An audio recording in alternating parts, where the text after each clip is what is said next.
Bonsoir à tous. On démarre ce journal du mercato du côté de Paris. Le PSG se cherche un renfort au poste de latéral droit depuis le départ de Thomas Meunier en direction du Borussia Dortmund. Et depuis plusieurs semaines, une piste se dégage, celle qui mène à Hector Bellerin. Paris aurait même récemment transmis une offre d'environ 33 millions d'euros, bonus compris, pour le défenseur d'Arsenal. Il y aurait des contacts quotidiens entre Gunners et dirigeants parisiens. Du côté de Marseille, avec l'arrivée de Yoto Nagatomo, le latéral gauche Christopher Roquia va faire ses valises. C'est l'entourage du joueur qui nous l'a affirmé, à 22 ans, il n'a plus de temps à perdre. Selon nos informations, 3 en Ligue 2, Lucerne en Suisse, Heerenveen aux Pays-Bas ou encore Saint-Étienne gardent un œil sur lui. D'ailleurs, les Verts voudraient d'abord continuer leur dégraissage, mais le club stéphanois est en difficulté et de nombreux dossiers n'avancent plus. C'est le cas pour Stéphane Ruffier notamment, lui qui est en froid avec son entraîneur Claude Puel. Le latéral gauche Miguel Traoco n'entre pas non plus dans les plans de la SSE et pourrait s'en aller s'il trouve preneur. Même situation pour Luis Diony qui est souvent annoncé sur le départ, cet été pourrait être le bon. Selon nos informations, Kayserispor discute à son sujet, même si le club turc n'a pas encore fait d'offre.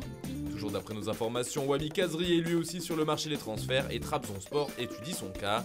D'autres joueurs comme Sergi Palencia ou Riyad Boudbouz pourraient également s'en aller si des offres intéressantes étaient reçues. On part maintenant à l'étranger, plus précisément du côté de Milan, où ça bouge niveau mercato. D'abord à l'Inter qui veut décidément marquer ce marché des transferts de son empreinte. La priorité du club lombard serait N'Golo Kanté, ce qui serait un énorme coup pour Antonio Conte et les siens. En revanche, le Français lui souhaiterait surtout rester à Chelsea. Cependant, les Blues pourraient se décider à le lâcher en cas de très grosse offre. Autre milieu français qui intéresse les interistes, c'est Tanguy Ndombele, dont le nom revient avec insistance. Tottenham serait prêt à le laisser partir, mais pas à n'importe quel prix, au moins 60 millions d'euros, soit le montant sorti pour l'acheter à l'Olympique lyonnais il y a tout juste un an. Un prix trop élevé pour le finaliste de l'Europa League. D'après nos informations, l'Inter est bien sur ce dossier, tout comme le Bayern Munich et le FC Barcelone. En tout cas, un milieu au moins devrait rejoindre Conte, il s'agit d'Arturo Vidal. Selon la presse italienne, il aurait dit oui au club transalpin et un contrat de 2 ans l'attendrait en Lombardie. En défense, les Nerazzurri ont jeté leur dévolu sur Alexander Kolarov. Le joueur de l'AS Roma aurait donné son accord à l'Inter et devrait arriver dans les prochains jours. En revanche, le club interiste aurait bel et bien abandonné le dossier Lionel Messi. C'est Piero Ossilio, le directeur sportif du club, qui l'a directement annoncé. Du côté des ventes aussi, il y a du nouveau. Le Paris Saint-Germain aurait contacté Milan Skriniar pour parler d'une potentielle signature. Mais aucune offre n'a été transmise à l'Inter qui en demande au moins 50 millions d'euros pour laisser partir son défenseur. Lautaro Martinez aurait finalement envie de rester à Milan. D'ailleurs, son club a démenti avoir des discussions avec le FC Barcelone, surtout depuis que la date de sa clause libératoire a été dépassée. En revanche, le club lombard ne serait pas contre un départ de Christian Eriksen, mais brader le Danois semble compliqué pour l'Inter car il est arrivé l'hiver dernier. Là encore, il ne pourrait partir que si une offre de 50 millions d'euros venait à être faite.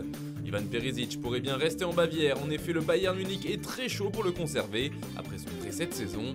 Les Allemands ont transmis une offre de 12 millions d'euros à son club, offre refusée par l'Inter qui en demande 15 millions pour le laisser filer.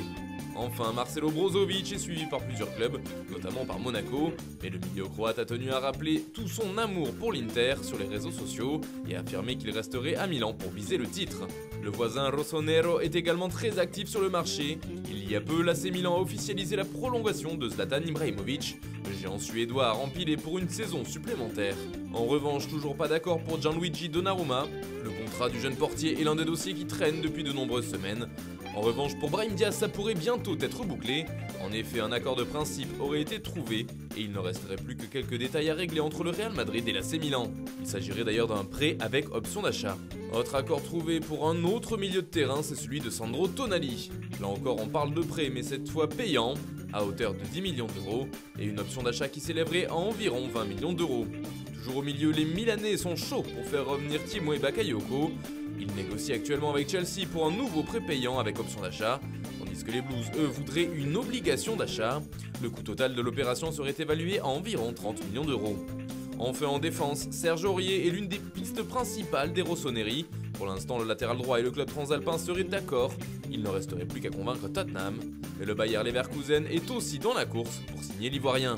Du côté de Barcelone, le club campe sur ses positions en ce qui concerne Lionel Messi et il ne lâchera rien.